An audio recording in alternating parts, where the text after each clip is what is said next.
Hello, everybody. I am Ira Kirschenbaum. I am the editor of the Journal of Orthopedic Experience and Innovation. Tonight, we have an amazing session talking about the Red Hat protest. But that's all I'm going to say tonight, except I want to also mention we have two amazing sponsors who will talk to us later, RepSource and Encircle. I want you to make note of those two companies because they will be a force in the rep world. I'm passing this over now to Michael Redler, who is our guest moderator for JOEI and also a deputy editor of JOEI. All right. Well, that's a new announcement. Ira, thank you very much. And I've got to tell you, all of you that are on this call tonight, I am overwhelmed and so proud of a movement that we are starting here. You know, we're going to talk a little bit about Red Hat protest tonight, and it is something that is near and dear to me because I think that what we know is the importance of patient outcome requires a whole team. And I think in the current environment and what I think is somewhat of a chaotic environment, the importance of the surgical rep and creating that great surgical outcome has been belittled and muddled and made challenging. And I feel proud as a surgeon to be able to speak up along with a bunch of my colleagues tonight in terms of trying to further that cause there.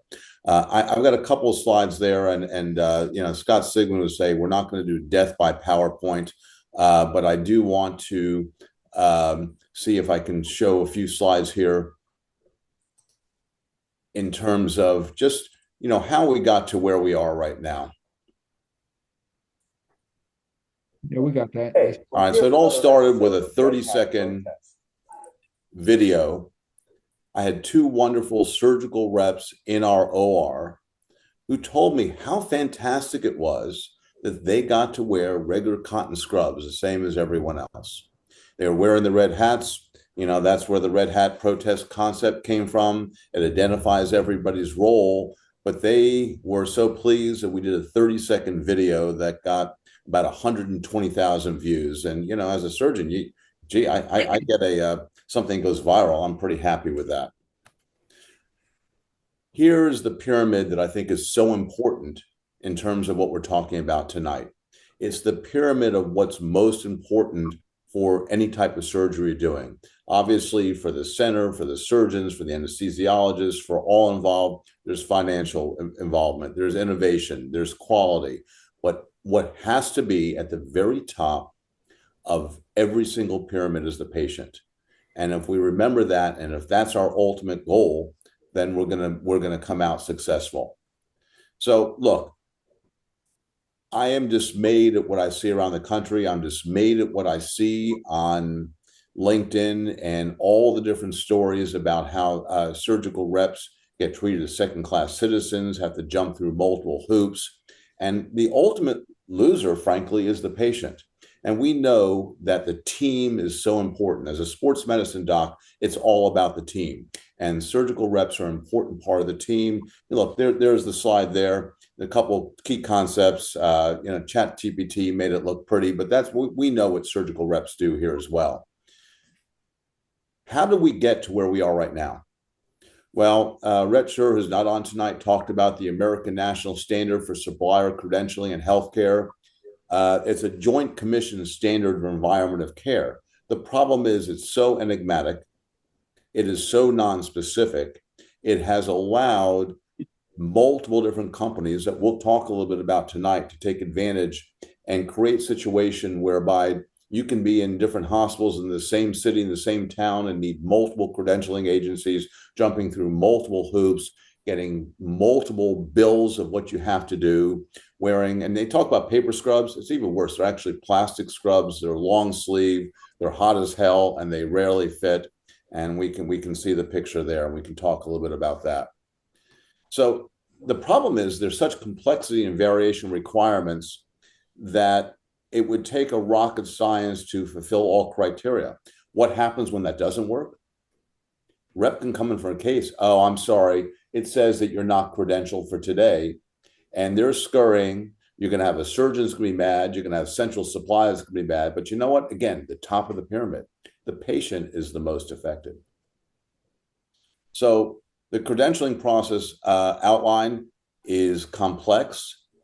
There is some importance. You obviously want good people coming into the OR. You do want to keep track of who's there, just like we want everybody to know what their role is as well. But what is created now has been, in my view, has been both opportunistic and chaotic. And again, the patient is the ultimate loser. So we know it's important for all the reasons we've talked about, and that's a little bit we're going to talk about today. So we want qualified people to be working with us, to be part of that team. We want it to be easy and streamlined for what they're able to do. So what we're going to talk a little bit tonight, and there's so many fabulous people on this call that can talk about issues in credentialing and vendor management. This is a little intro to Brian Blackwood. Here's Brian Blackwood, Colorado. He talked about the dignity of work. This post spoke to me. The dignity of work talked about inherent value and respect for all types of work. And right now, I think that the dignity of work of what surgical reps do and the respect has to be done there as well. I actually wonder when I look at this picture of whether Brian actually did the whole case like that. Even he can't make those scrubs look good. And I bet you he's sweating like crazy. So there are three things that we need to talk about tonight: credentialing, respect, and listening. And that's my tee off to go forward here. And we've got a terrific panel tonight. We've got two great sponsors. Our panel tonight includes Jay Pendleton, who has been one of the voices that we hear so loud and has done a great job with NTV, but he actually filled the role of being a rep as well. And Brian, okay, thanks for that MTV plug. Sure. And Brian That's all you're going to get. Brian Blackwood, who has become the Clark Kent, the investigative reporter, who has uncovered a lot of information there as well. But there's so many of you out there with so many stories, and hope we can go around. We can talk so much about it. I think our goal tonight is to try and create some momentum, try and create a pathway. And this is not the end. This is a means to an end. But I think it's creating greater coherence. It's created greater sense of community so that we can make a difference. And again, the top of the pyramid, the ultimate benefit of all this is the patient. All right, so that is the end of my slides. Hopefully, Sigmund would say it wasn't death by PowerPoint. I want to introduce right now Jay Pendleton to talk just a few minutes here as well as one of our panelists and just give us a thought. You've had some great posts, Jay, on LinkedIn. I think everybody has seen all of your great work with MTV, and I'll let you take it away from there. Yeah, thanks so much. I really appreciate the opportunity to really just see all of you all and have something focused on the reps. Like there's a lot of people, and I spent over 10 years standing in ORs, carry the bag and in those rooms with surgeons like yourself. And it's a job that it's a lot of work, and I took a lot of pride and got a lot of fulfillment out of the job. And I still am very proud to have, carried the bag. And where I feel like something's happened, like kind of gradually, and then suddenly it's like all of a sudden there's this massive divide. We all understand that. There's been no policing of these companies. There's now dozens of them that make you, have up-to-date credentials, very redundant. And, the fake scrubs that Dr. Blackwood has done a great job of, comparing them to the, underneath the couch. It's just perfect. It in no way should that be part of reality, but it is. And so, for me, whatever I can do to help with the shining a light on this massive issue, some of that's cathartic through writing. Some of that's just like trying to get this word out to people that actually can make a change. And in my mind, that's the surgeon. And so Dr. Redler, Dr. Blackwood, Dr. Sigmund, Dr. Kirschenbaum, anyone else that's taking time out of your busy schedule, family practice and all those things to get on a call about reps and about like helping us, I still wear the rep hat. Most of my content and how I see the world is through the rep lens. And so I'm really grateful just to be here and to see that there's people here that truly care. about change, not just getting on a call and talking about it, but about what are the solutions, what are our options. And so bravo to Joey and all of you all who are spending time tonight, and grateful to be part of the discussion. Great comments, Jay. Hey, I want to introduce Brian Blackwood, who, as I said, he put his glasses on, and I don't know if you love or hate the Clark Kent, which means, when you pull the scrubs off, there's Superman underneath there. But he's done some great things in talking to some of these big rep companies. Brian, can you give us a couple of minutes of your insight to what you found out, and where we're going, where the problems are? What are the things that are keeping us from having a more universal credentialing system? No, thanks for having me on. I know this is kind of a new thing. First, I kind of want to apologize to all the reps that are on the call because I didn't know about any of this 8 months ago. I kind of had my head in the sand. I was naive to what the setup was and the situation was. In my facilities, we don't have any red hats. We don't have any rep scrubs. I knew that they checked in through a system that was called Rep Tracks, but I had no idea the extent of what this was. And most of sort of my investigative journalism is just asking questions and trying to figure out exactly what's going on. And so I had, just kind of prompt a little bit. My buddy Johnny Cafaro was like, "Hey, you should look into this and kind of check this out." And it just sort of snowballed from there. I never really posted on LinkedIn, and suddenly had a post with 600,000 views, 400,000 views, 300,000 views. I was just kind of blown away by what was going on. And so I kind of took that responsibility to find out more and just to answer questions, and people would reach out, talk to the Rep Scrubs team, and could kind of see sort of their duplicitous answers and their evasive questioning and how they did business. Sort of starting out as being this is better for sterility, and then backing away from that. Now this is sort of double compliance for credentialing. It just doesn't make any sense. And so I actually did that entire case in those Rep Scrubs, and it was as terrible as you could possibly imagine. Hot and sweaty and just very, very uncomfortable. And I think Jay and some others were disappointed in my video by ripping the scrubs off. But I didn't quite know what I was getting myself into even with that video. Now the situation is set up that I went and talked to my CEO at the hospital. I was like, "What do you think of these credentialing companies?" And he works for the American Hospital Association. He's a big regional director. He had no idea what I was talking about. Wow. This flies completely under the radar of the C-suite in these hospitals and is pegged to the supply chain managers through their GPOs, and they're connecting with all these different entities. And they're setting up business relationships that, I'm not sure if it's fully appropriate to go in, but they don't seem very above board when your customers are the ones who are paying the bills and the rebates are going to facilities who are forcing you to go through these companies.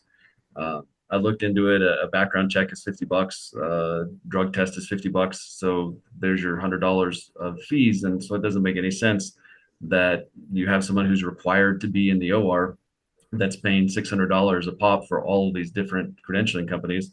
And there's no reciprocity between them. There's no oversight between what they're doing. And now they're almost bragging about how bad their customer service is by offering you expedited customer service for a fee, so that you can, if you find that you have an add-on case and you're not credentialed at that facility, and the only question that you may be missing is, are you related to someone who works in that facility? But they want you to go through a whole hoop to jump through to get that credentialing done.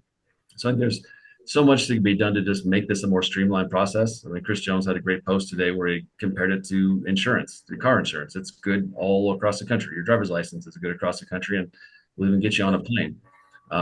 And so, I think this is where we're looking, is trying to figure out how can we make this where you do this once, you're actually treated as the customer. So these companies have to respect your input.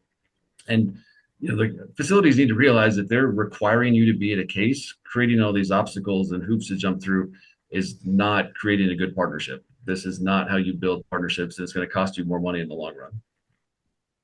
Hey, just a quick, I don't know who's policing the chats. I just saw somebody, are reps required to be in the operating room? In some cases, absolutely. In other situations, no. It just depends on the case and the pathology. Would you agree? Yeah. So I think there's different things where they're required and some where they're not. Yeah. The answer is required, not necessarily, and intermittently around the country, there have been some movements to try and have a quote unquote repless OR. Here's what I'm going to tell you as a surgeon. And I think that the bottom line is if any surgeon on this call is willing to check their ego at the door.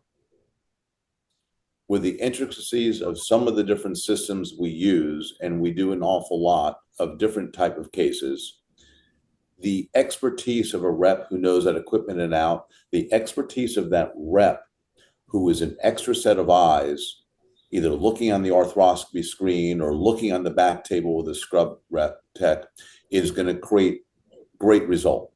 At the very least, there's an extra observer making certain they don't see anything, that there's a concern or question.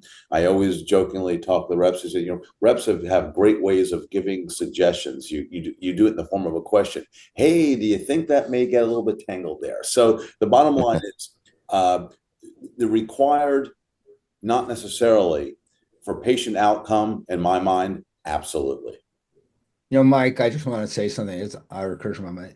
I always used to say when for a while some company execs was saying, "Would you you can give you a cheaper price. You have repless surgery." I said, "I don't want repless surgery.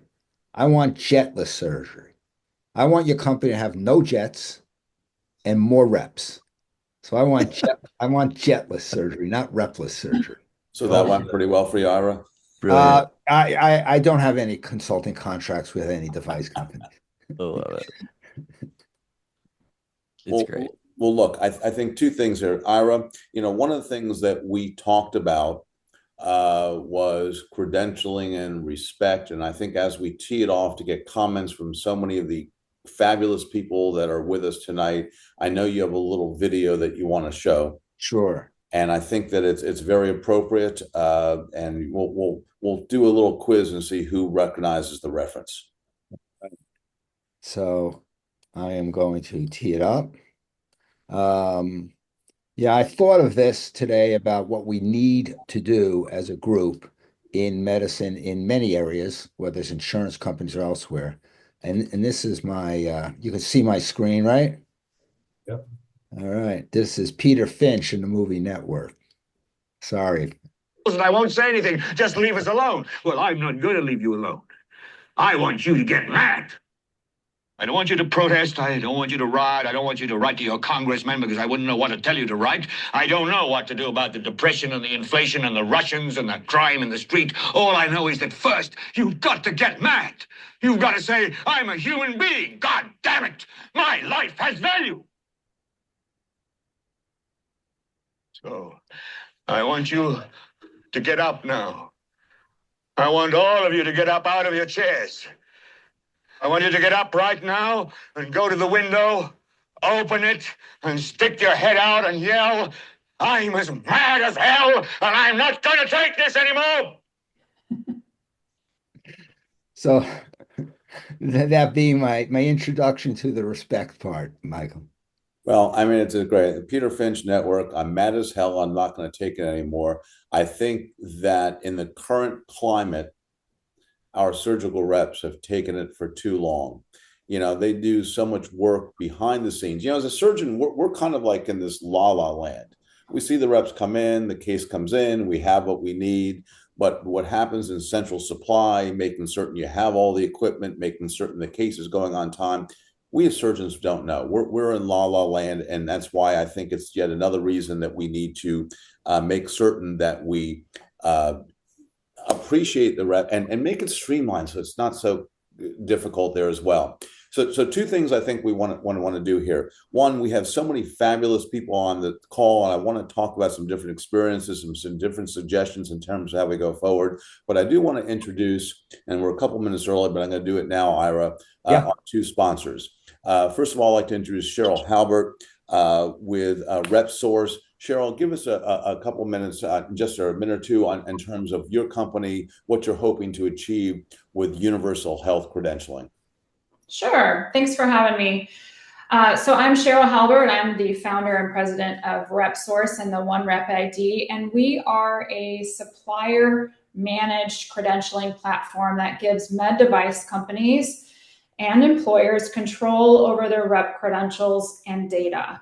And so instead of relying on multiple third-party vendor credentialing companies, our company, our platform enables suppliers to align their field representatives to the ANSI standards, the universal ANSI standards, which do exist. And through our platform, which is RepSource, that provides the suppliers a dashboard that enables them to issue, manage, and revoke in real time credentials to their reps' wallets, ensuring accuracy, omitting the cost, and protecting against their liability.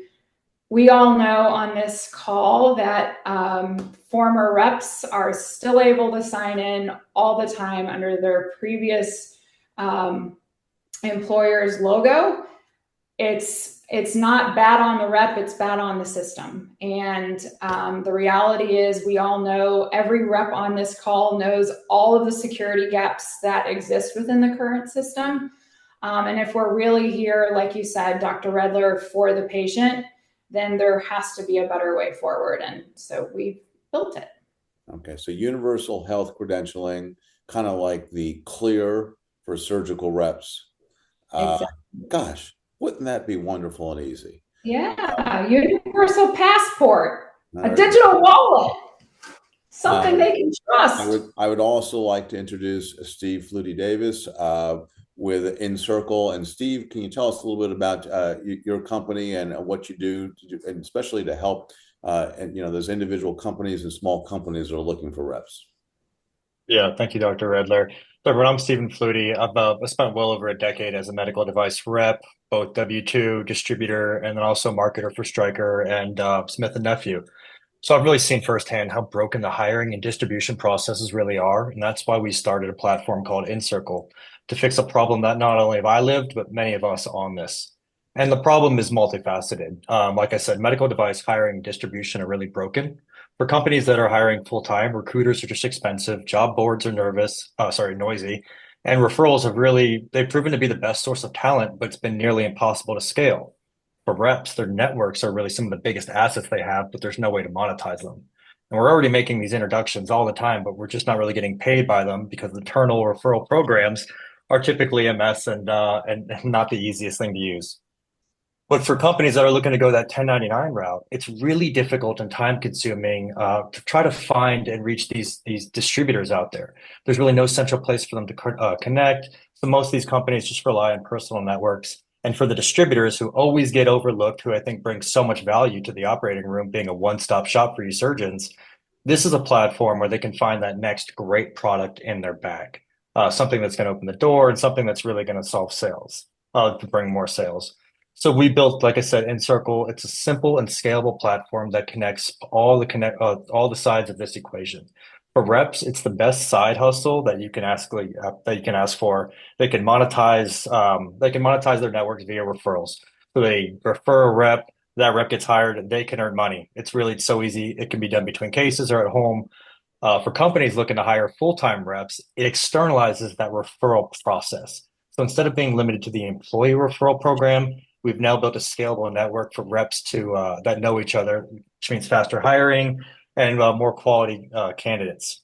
So for those companies that are also looking to go that 1099 route, we've really provided the first efficient way to identify and connect with those distributors. So no more relying on those networks.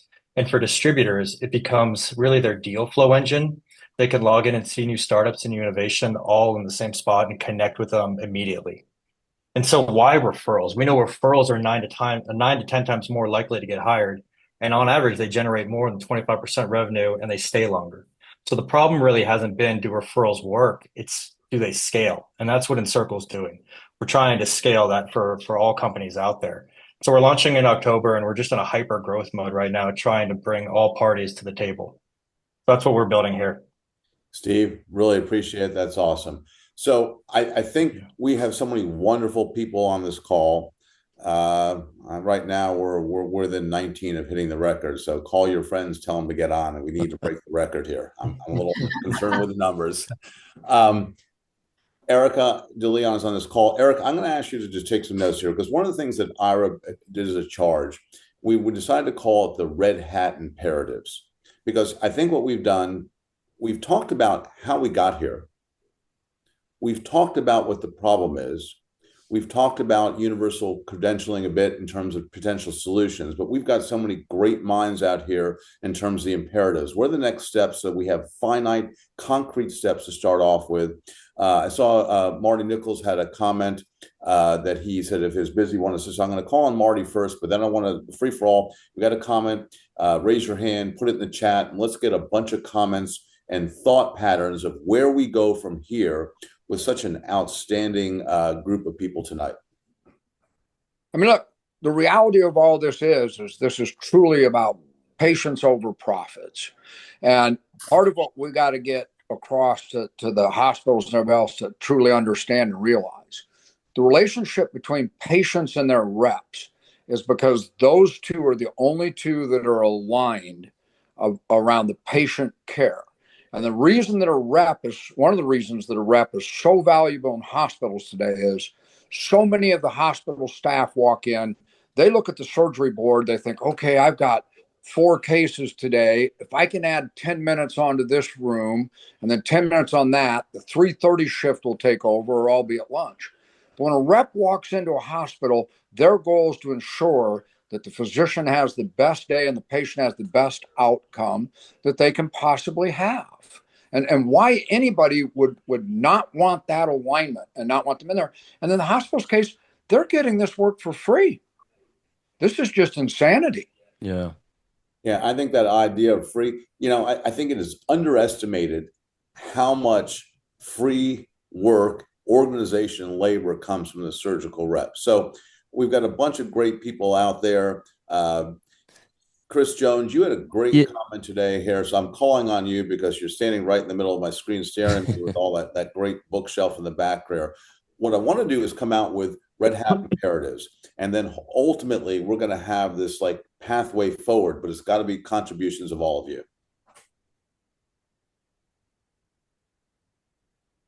Chris is not going off mute. He's not biting.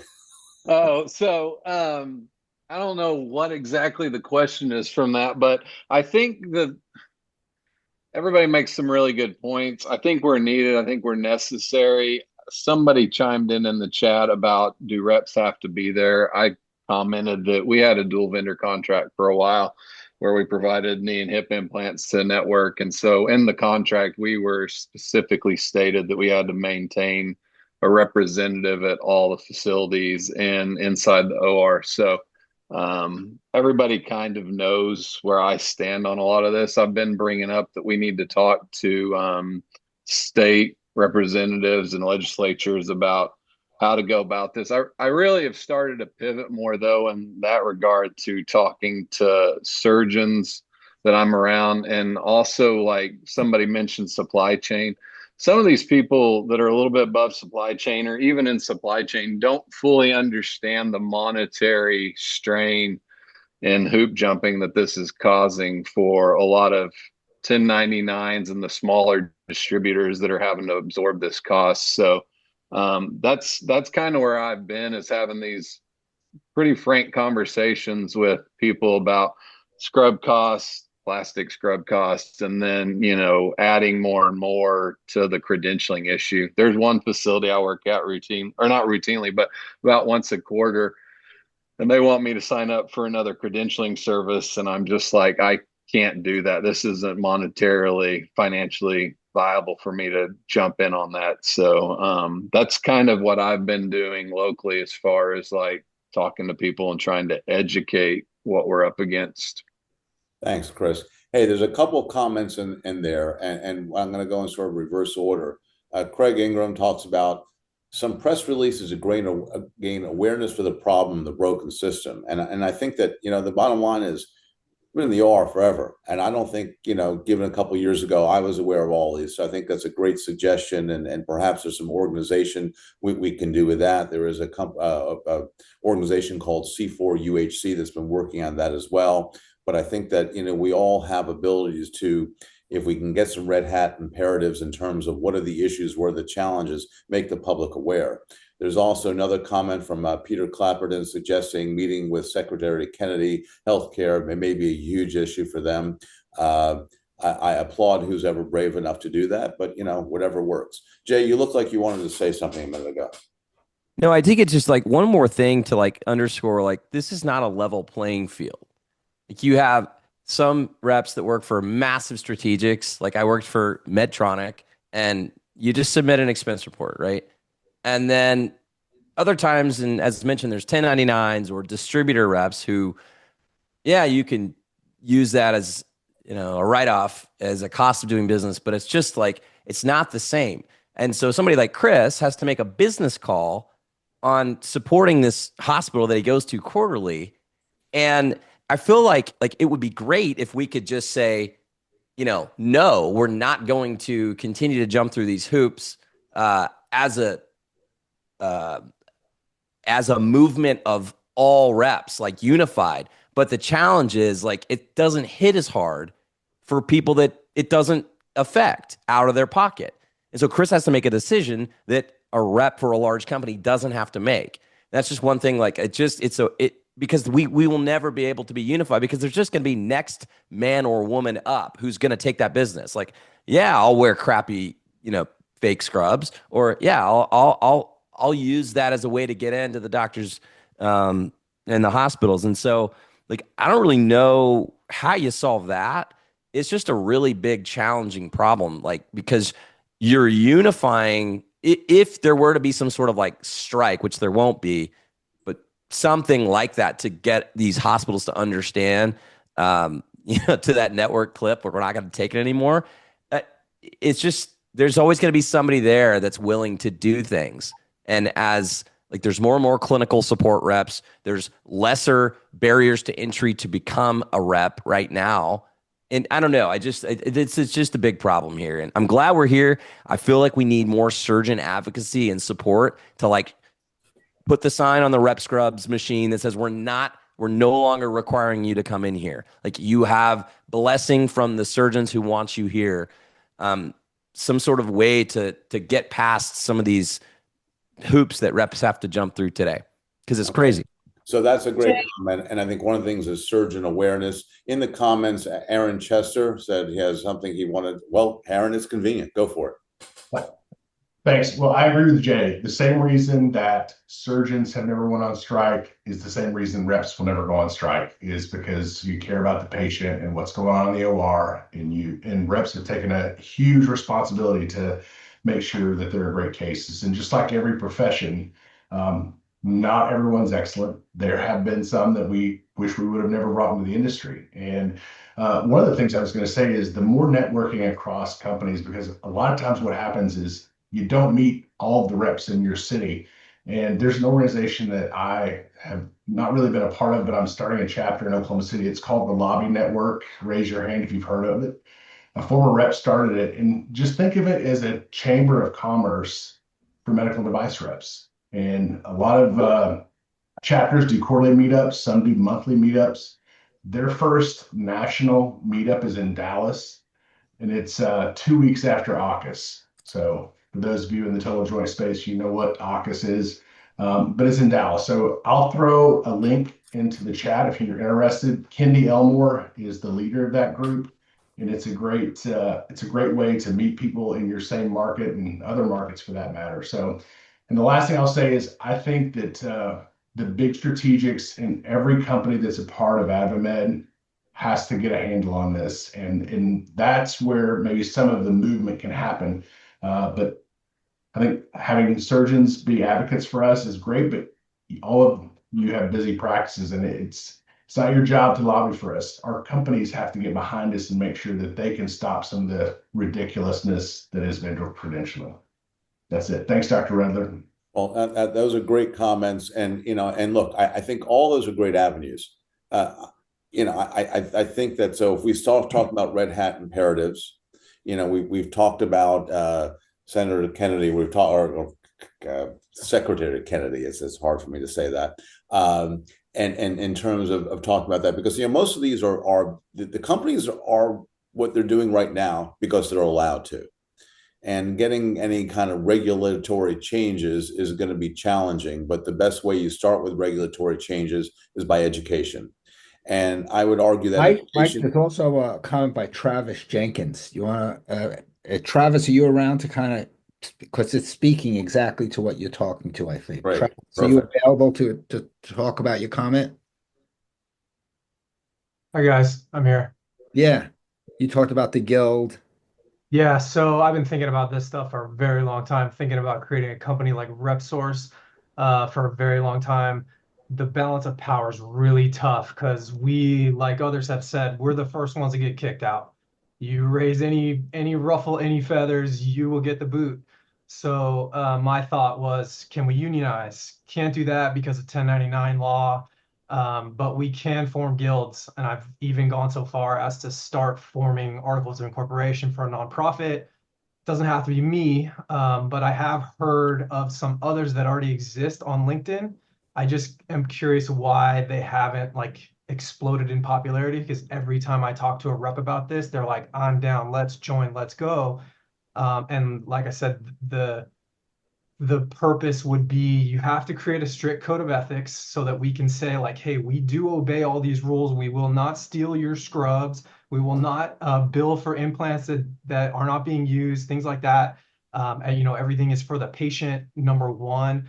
But then to me, the only end goal is just to hope that you gain enough membership and be able to come to these hospitals and say, sorry, I'm a member of this guild. The Independent Hospital Workers of America was the idea that I was running, and then say, sorry, I don't, my company or our distributorship does not participate in VendorMate and Rep Scrubs. We'll go ahead and take your clean scrubs and return them to you at the end of the case. But this is the only way that we're going to participate and work in your hospital. But I think you'd need like hundreds of thousands of members to be able to do that. Ambitious, but that's why I'm here. There have been some companies that have been successful in Colorado and been able to push that as part of their contract with the facilities is to exclude themselves from rep scrubs. So that is a good idea to be able to sort of have that at the negotiating and bargaining table to bring that up, that those certain companies don't have to use that at those facilities. Brian Cheryll, you had a comment there about update. Oh yeah, I just I had connected with BJ, the CEO of Simpler, and it was after Dr. Blackwood's post about him connecting with him, and I thought, you know what, I'm gonna do the same thing, and I sent him a LinkedIn message, a DM, and I think I posted something. Actually, I think I posted something, and then like 2 days later, that post got so many hits, I got a call from Simpler directly, from like a marketing guy, and said, hey, we really don't like that post. I mean, and then so I had a conversation with them. I thought it was pretty interesting that they reached out, but then follow up to that, BJ reached out to me via LinkedIn direct message. Anyway, so we had a conversation, and then I've let that go for a while. And on Sunday, I thought, I'm going to follow up with the guy and see what the story is. And if you read in the chat, literally that's what he told me. I don't even know what this means. Still on target for a Q4 announcement, but we've been working on options to pull forward. I'll keep you posted. So I don't know what that means. So I still haven't paid the $500 that Simpler wants me to pay, because less than a year ago I paid $500 for the IntelliCentrics credentialing, and so I'm all green on IntelliCentrics, but I can't walk into a Simpler account.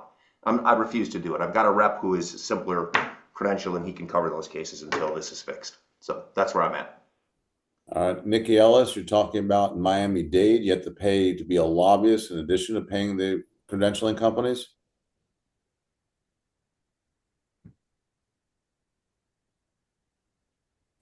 Nikki. Okay. Well, that's just an additional fee anyway. There's a comment about the number of physicians that are in the Senate that are in the Congress right now. Peter Clapperton.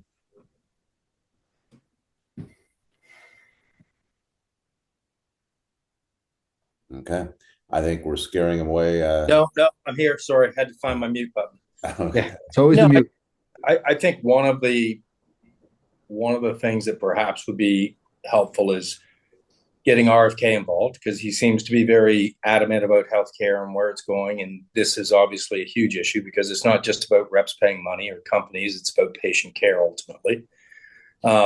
There's 21 physicians in the Congress and Senate right now. One of the senators is an orthopedic surgeon. I think that anybody on this Zoom call, would be happy to call him. I think probably one of his peers would have more luck getting a hold of him and just asking him his thoughts, right? Maybe it's not on the radar of the Health and Human Services, but ultimately, having an orthopedic surgeon as a senator in Wyoming might be a good conduit to getting in front of Secretary Kennedy. So if we had finite comments that we could present to them about the problem, create awareness, maybe you can go forward. Again, as I said, the problem is right now that it's sort of chaotic in the wild, wild west. Patrick Maiden, you had a comment there? Yeah, I was just saying that once Ira and his wizards edit down this video, it would be something good to share with your local congressman or senator if you have any relationship with them for sure. But even if not, they're on recess right now, and don't go back for a couple weeks. So the more things you can get on their hopper before they go back, it's just something else for them to address. But if it's brought up in multiple places, and multiple people come back talking about it, it's that much more likely to get on RFK Jr.'s desk. And there also have been 2 OIG opinions against these type of things and third-party involvement in the hospital facilities. One for sort of whatever bring your loaner in and then we have to pay to clean it to use it rather than you paying for the entire loaner set. And then a PO submission company where you pay to submit your bill. Both of those have been recent OIG's advisory against. So the government is, at least on some level, aware of some of this, and I'm surprised no one has brought up the vendor credentialing en masse to bring that to the OIG as well, just to kind of get their oversight on that and see what this looks like. Yeah, and if I can just double click on what Jay just commented on as far as the independent reps and the 1099 reps on this call getting hammered. I used to be a 1099 rep myself, and then like Jay used to work for Medtronic. I think everyone on this call that works for an employer, such as one of the big strategics, one of the things that we face at RepSource and the One Rep ID is actually educating the executives on the problem of vendor credentialing. So in my opinion, just an opinion, let's ask our executive leaders about credentialing, and do they know how much it's costing the company? In my experience, a lot of them do not, because we all know expense reports get categorized in different buckets, different divisions, and it's hard to quantify. So I think if we shine a light, Brian, you're right in front of me. I call you the spotlight shiner. If we shine a light on what it actually is costing and the amount of waste that's in the system, that's the first part, is quantifying the waste. And Jay, getting the big strategics involved and having those conversations. Who are the hospitals going to listen to? They're going to listen to CMS and JCO, and they're also going to listen to their big healthcare, their supplier partners. I have a question though. Like, in this, I mean this because I'm curious. Does Yvonne Tornos care in this, or any CEO for a big company? Is this even on their radar? Do they? And I'm not pointing him out. Like he's just first CEO of an ortho company that came to mind. Yeah. Like if they don't care, how do we get them to care? How do we make this a bigger issue? I love Dr. Brian Blackwood and Redler for taking this on and bringing it to light, and Joey and Ira for bringing this here. But how is it going to really make a change if we can't? Hospital executives, I can tell you, they don't care. CFO, CEO of a hospital, they're not even worried about this, honestly. But are our industry executives, is this on their radar for cultural whatever? And if not, let's put it there. How do we put it there? Maybe we can push back. I don't know. What about Jay, if I can chime in? Yeah. I was gonna say, when it comes down to line item, I feel like reimbursements, it adds up. I mean, you're talking $2,500 per rep, pretty much per year. If you're redoing a reimbursement statement, that adds up quite a bit, and that's minimum. So that's one way to bring it to their eyes. And Jay, So- do you think that they would care about the liability that these, like, if former reps are still walking in under their logo, don't you think Ivan would care about Oh that? yeah. I've done that. Like literally, like there was when I went from one company to the next, my badge still worked. And, and ironically, like one of the first times where I realized like how criminal this was when I had to get a new VCS badge that was pre-Simpler. There's nothing simpler about Simpler. It's a terrible dad joke. But I had to get the badge, and the return address on this company was beachfront property in Florida, and then it just drove me crazy. Like I Google mapped it, looked it up. When I got it was literally an envelope with my badge, nothing else. I didn't expect like a thank you note, but like it was so weird to me. I looked it up. I'm like, what are these people doing with beachfront property? Like, why is that a thing? And then I started thinking like, well, this is a complete racket, and that was 2022, maybe 2023. It's only gotten worse. Dan Gray, I see you have a comment there.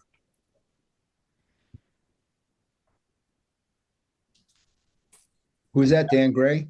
Dan Gray, a couple of issues. The hospital, the insurance companies are in control. Great comment there as Mike, well. I'd like to make a comment. As Ira Kirschenbaum, I always found that any movement, any way to get an imperative, is to find a place that gets it right. Because we could all complain appropriately about various things, but I have found even at my own hospital, when I want to make a change, I will say, for example, I had my hip replacement done recently by Andy Wickline. And if there's someone who cares about detail, it's Andy Wickline. And I went to my hospital and I said, this is the standard I want us to get to in opioid management. And Sigmund's on the call here, and he could talk about this much more. But in opioid management, nutrition, whatever it was, the point is, we need to get a hospital who gets it right for the reps and say, this is a place that has said no to all these credentialing companies, no to this, and yes to this, and yes to cloth scrubs. That would be a great thing to do, to find some surgeons who would be that example. I'm just bringing it up as a possibility. I think that's a great thing. And speaking of which, Scott Sigmund says he has a comment, and I'd love to hear what the voice of orthopedics has to say. Well, my audio's on. So I really don't know what the answer is, but I sense an incredible amount of passion from this group. And I hear like just voices screaming to say, we have value. And how do we get that value supported? I can tell you personally, over my 30 years of practicing orthopedic surgery, that having an experienced rep in the operating room has incredible value. They work beyond their means. More often than not, my best reps know the equipment of the other reps as well as they know their own. They provide a service that is unpaid for the ASC of the operating room. They put in tremendous extra work outside of what's anticipated for them. And I have tremendous value for that. And I want to thank each and every one of you for what you're doing. I don't have a solution for you, but I wish I did. I always like to end with something that I think is somewhat humorous, because I think life is as serious as it is humorous. And if there's one thing that you should probably not say in the operating room with the surgeon that you respect, is I just want you to know, doctor, that was surgeon error. So as you're opening another box, because we screwed up, we appreciate you very much. And so continue on in this fight to be recognized for your value and your worth. And I, for one, am here for you and willing to do what I can to help the cause. Love it. Very much. All right. Great stuff. Thanks, Doug. All right, we're coming to 5 minutes before the hour of 9. As Ira always says, it's the fastest hour in orthopedics. Lots of great comments, but lots of great minds out there.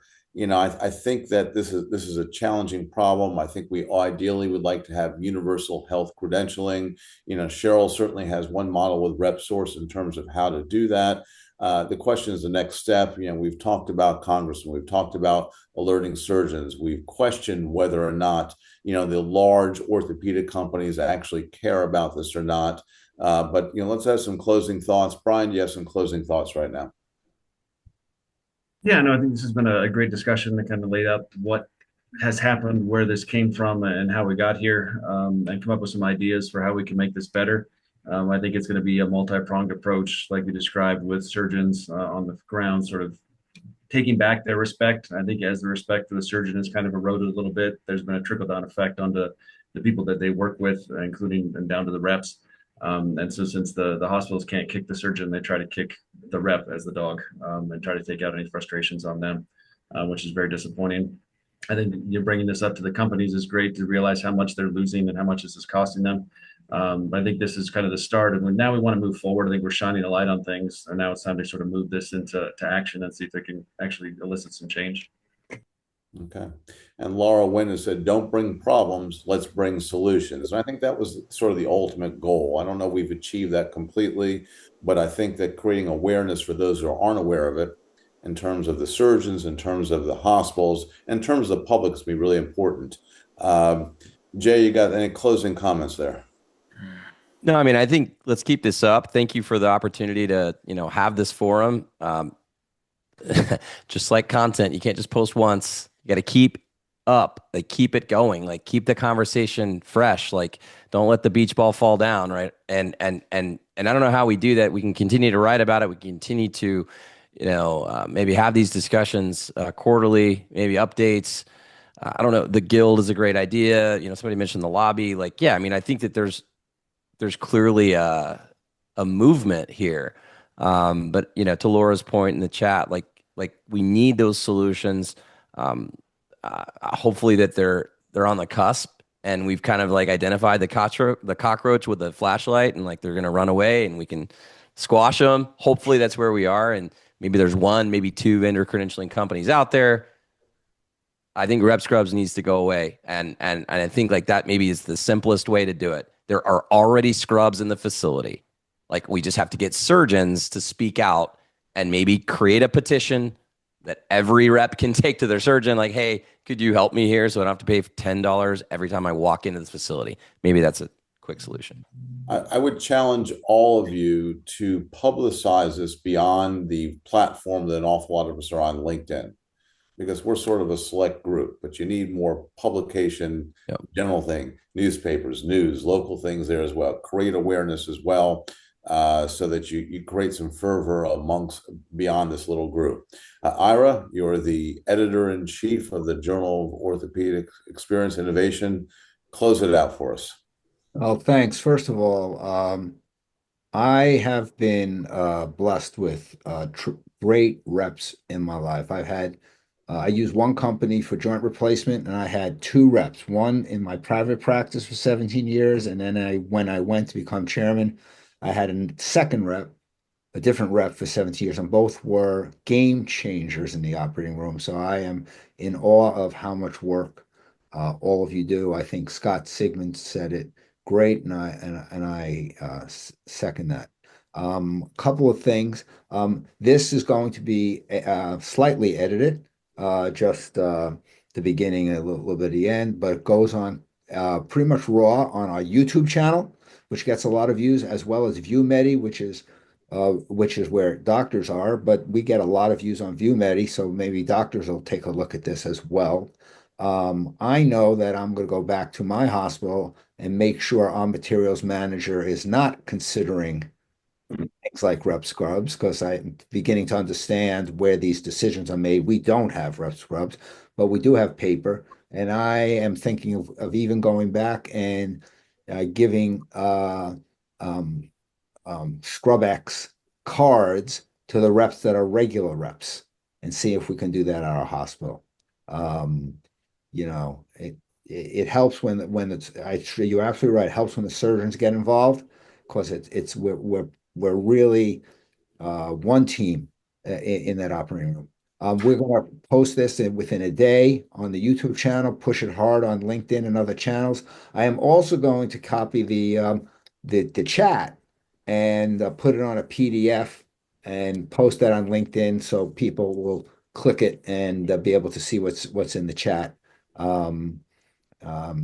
If people have complaints about that, sorry. Okay.